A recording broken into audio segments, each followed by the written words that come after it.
दोस्तों, क्या आपको मालूम है कि देश के प्रधानमंत्री नरेंद्र मोदी के घर में एक सुरंग है? लेकिन ये सुरंग आखिर जाती कहाँ है और इसे क्यों बनाया गया है? इतना ही नहीं दोस्तों, प्रधानमंत्री नरेंद्र मोदी मनमोहन सिंह जी के बंगले में नहीं रहते हैं, लेकिन इसके पीछे की क्या वजह है? क्या ये कोई राजनीतिक खेल है या फिर इसका संबंध किसी और खुफिया चीज से है? और आखिर क्यों नरेंद्र मोदी जी के घर पर जाने के लिए इंसान को अपनी कार से उतरना पड़ता है? सब कुछ जानेंगे दोस्तों मोदी जी के बंगले के बारे में। आपको ऐसे रहस्य बताऊंगा जिसके बारे में आम आदमियों को भनक तक नहीं है।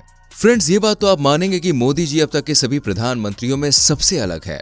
इनकी बहुत सी ऐसी चीजें हैं जो लोगों को इनका कायल बना देती हैं। फिर चाहे वो इनका काम करने का तरीका हो या फिर सिर्फ 4 घंटे की नींद लेकर योगा करने की आदत। लेकिन ये सब कुछ मोदी जी अकेले करते हैं? जी हाँ, प्रधानमंत्री नरेंद्र मोदी भारत के पहले ऐसे प्रधानमंत्री हैं जो प्रधानमंत्री आवास में बिल्कुल अकेले रहते हैं। इनके बंगले में परिवार का कोई भी सदस्य नहीं रहता। हालांकि कई बार प्रधानमंत्री की मां कुछ समय के लिए उनके पास रहने आई, लेकिन उन्हें मोदी जी के साथ रहना पसंद नहीं था और ये बात खुद मोदी जी ने कही है। आपको हम बता दें कि आज से पहले कभी भी ऐसा नहीं हुआ है कि प्रधानमंत्री आवास में कोई भी ना रहा हो, फिर चाहे वो अटल बिहारी वाजपेयी जी हो, नरसिम्हा राव जी हो या फिर मोरारजी देसाई जी हो। और पूर्व प्रधानमंत्री मनमोहन सिंह जी भी अपने परिवार के साथ प्रधानमंत्री आवास में रहा करते थे और यहाँ पर गांधी परिवार भी रहा है। दोस्तों, इन सभी का ठिकाना कहीं और नहीं बल्कि 7 रेस कोर्स रोड है, जिसे आज के समय में लोक कल्याण मार्ग के नाम से जाना जाता है। 12 एकड़ में फैला ये परिसर बहुत बड़ा है, जिसमें कुल 6 बड़े बड़े बंगले हैं और उन बंगलों की पहचान नाम से नहीं बल्कि नंबरों से की जाती है, जिसे एक के बाद एक छोड़कर रखा गया। यानी कि बंगला नंबर 1, बंगला नंबर 3, बंगला नंबर 5, बंगला नंबर 7, बंगला नंबर 9 और बंगला नंबर 11। इन सभी बंगलों का इस्तेमाल अलग अलग कामों के लिए होता है। अगर शुरुआत से बात करी जाए तो बंगलों के समूह में सबसे पहले अपना निवास किया राजीव गांधी जी ने, क्योंकि इससे पहले के जो प्रधानमंत्री रहे हैं, जैसे कि प्रथम प्रधानमंत्री जवाहरलाल नेहरू जी, वो त्रिमूर्ति भवन में रहा करते थे। जब उनकी मृत्यु हो गई तो उसे म्यूजियम में बदल दिया गया। नेहरू जी के बाद आते हैं लाल बहादुर शास्त्री जी। वो 10 जनपद में रहा करते थे, लेकिन जब वो गुजरे तो उसके एक हिस्से को म्यूजियम में बदल दिया गया, जिसे मोतीलाल नेहरू मार्ग के तौर पर आज जाना जाता है। और जो दूसरा उसका हिस्सा है उसे कांग्रेस पार्टी का दफ्तर बना दिया गया। आजकल ये सोनिया गांधी जी और उनके परिवार का घर है, जहां गांधी परिवार रहता है। शास्त्री जी के बाद प्रधानमंत्री की कुर्सी पर इंदिरा गांधी बैठती है और वो शुरू से ही सफदरजंग रोड पर रहा करती थी। और अपने इसी निवास स्थान से जब वो अकबर रोड पर जा रही थी, तभी बेरहमी से दोस्तों उनका कत्ल कर दिया गया और उनके बाद इस घर को भी म्यूजियम में बदल दिया गया, जिसे आज इंदिरा गांधी मेमोरियल कहा जाता है। फिर आते हैं राजीव गांधी जी, जो कि 7 रेस कोर्स रोड पर रहने के लिए आए। हालांकि इससे पहले के जो प्रधानमंत्री हुए हैं वो दिल्ली में ज्यादा नहीं रहते थे, इसलिए दोस्त उनका कोई परमानेंट ठिकाना नहीं था। लेकिन राजीव गांधी जी को अपने पूरे परिवार के साथ यहाँ पर रहना था। पर जब राजीव गांधी जी की मृत्यु हुई तो कुर्सी पर बैठे वीपी सिंह, वो भी अपने परिवार के साथ 7 रेस कोर्स रोड पर रहे और उन्होंने ही यहाँ रहने के दौरान 30 मई 1990 को एक कानून बनाया कि बंगलों का ये जो समूह है अब यह हमेशा के लिए प्रधानमंत्री का आवास होगा। जो कोई भी प्रधानमंत्री की कुर्सी पर बैठेगा वो यहीं पर रहेगा।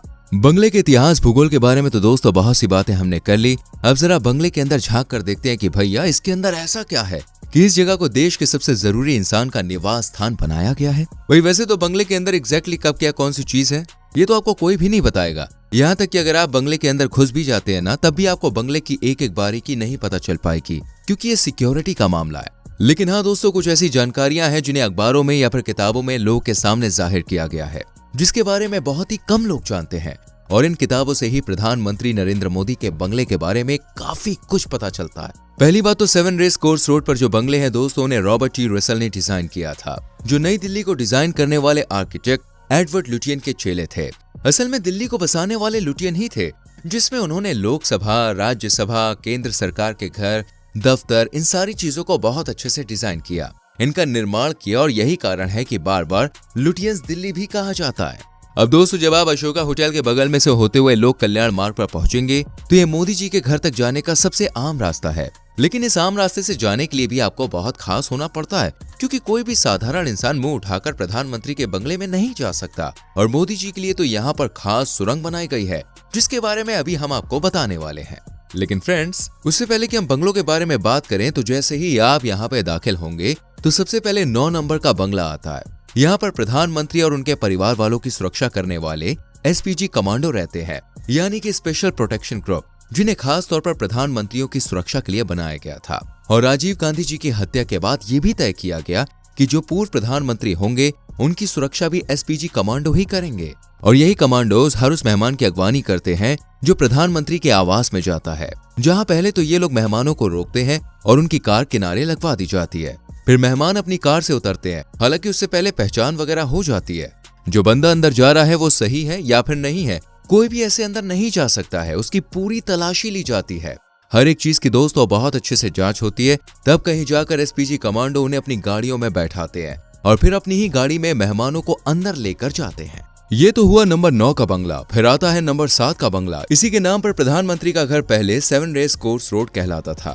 हालांकि दोस्तों मोदी जी इस बंगले का इस्तेमाल घर वाले दफ्तर के लिए करते हैं, जैसे कि अधिकारियों का जो कैंप ऑफिस वगैरह होता है, यानी कि जो काम वो बाहर जाकर नहीं कर सकते, जो खास मीटिंग्स वगैरह दफ्तर में नहीं हो पाती है, उसके लिए मोदी जी लोगों को घर वाले दफ्तर पर ही बुला लेते हैं। और लॉकडाउन के टाइम पर तो मोदी जी ने सारा काम इसी बंगले में रहकर किया था। अब बारी आती है 5 नंबर वाले बंगले की। यहाँ पर दोस्तों नरेंद्र मोदी जी रहते हैं, लेकिन मनमोहन सिंह जी यहाँ नहीं रहते हैं। जब वो प्रधानमंत्री थे तो वो 3 नंबर के बंगले में रहा करते थे और उन्होंने 5 नंबर के बंगले को गेस्ट हाउस बना रखा था। पर जब मोदी जी प्रधानमंत्री बने तो उन्होंने इन दोनों बंगलों की अदला बदली कर दी।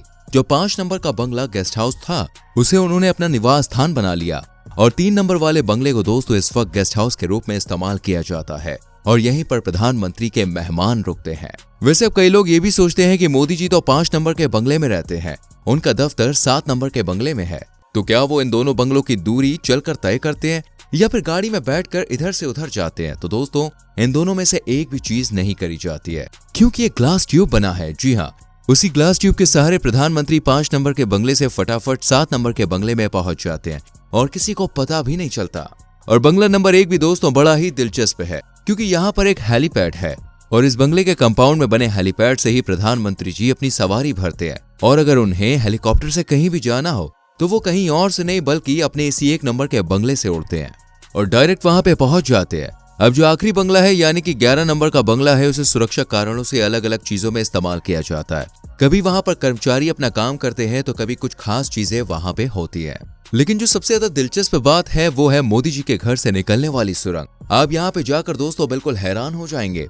इस सुरंग को तब बनवाने का फैसला किया गया था जब मनमोहन सिंह जी प्रधानमंत्री थे, ताकि सुरक्षा कारणों से ट्रैफिक समय की बचत हो और साथ ही और भी चीजों से प्रधानमंत्री को बचाया जा सके और वो बहुत ही खुफिया तरीके से बंगले से निकल सके। इसलिए इस बंगले को बनाने की योजना शुरू करी गई। 2000 में दोस्तों सुरंग का काम भी शुरू हो गया था, लेकिन इस सुरंग को बनते बनते साल 2014 हो गया और जब ये सुरंग बनके तैयार हुई तो मनमोहन सिंह जी का दूसरा कार्यकाल भी पूरा हो गया था। इसके बाद मोदी जी प्रधानमंत्री की कुर्सी पर बैठते हैं और अब मोदी जी ही सुरंग का इस्तेमाल करते हैं, जहां ये सुरंग प्रधानमंत्री जी के घर से सफदरजंग एयरपोर्ट तक डायरेक्ट जाती है और ये पूरी सुरंग 1.5 किलोमीटर लंबी है, यानी कि मोदी जी इतना लंबा सफर तय करते हैं और किसी को पता भी नहीं चल पाता है। एयरपोर्ट पहुंचने के बाद पूरी सिक्योरिटी के साथ ये अपना प्लेन लेते हैं और वहां से उड़ान भरते हैं और अपने दौरे के लिए निकल जाते हैं। तो दोस्तों ये है मोदी जी के बंगले की पूरी कहानी, जिसे सुनकर मजा तो बहुत आया होगा। तो भाई देर किस बात की, ऐसी ही दिलचस्प और मजेदार वीडियोस को देखने के लिए क्या करना है? राइट, हमारे चैनल को सब्सक्राइब करके बेल आइकॉन प्रेस करें जिससे आने वाली वीडियोस मिस ना हो। सो मिलते हैं अगली वीडियो में। Till then bye bye, take care.